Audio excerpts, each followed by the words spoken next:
नेमारको आँसुसँगै फेरि चकनाचुर भयो ब्राजिलको सपना। इतिहासमा नरोई फेरि बन्यो ब्राजिलको अधुरो कथा। फुटबल इतिहासमा केही हारहरू केवल स्कोर कार्डमा सीमित हुँदैनन्। यी हारले करोडौँ समर्थकहरूको मन तोड्छ। खेलाडीहरूको सपना अधुरो हुन्छ।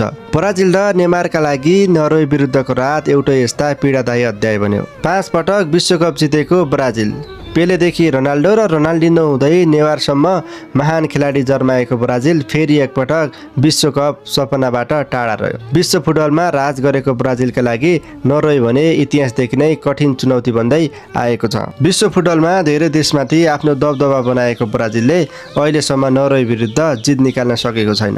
1998 को विश्वकपमा पनि नरोईले ब्राजिललाई 2-1 ले हराएर सबैलाई चकित बनाएको थियो र वर्षौंपछि फेरि त्यही इतिहास दोहोरियो। यसपटक पनि कथा उस्तै रह्यो। लामो समय सङ्घर्ष गरेको ब्राजिलको सपना अन्तिम समयमा टुट्यो।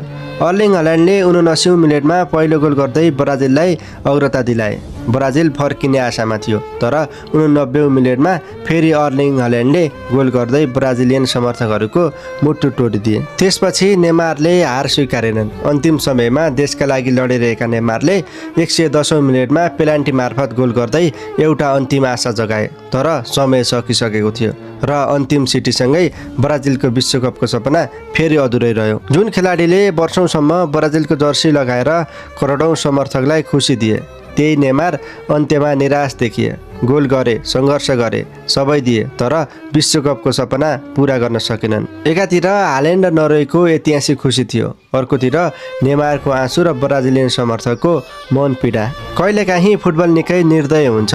महान खेलाडी हुन्छन्, ठुलो सपना हुन्छ, तर अन्त्य सधैँ कहानी जस्तै सुन्दर हुँदैन।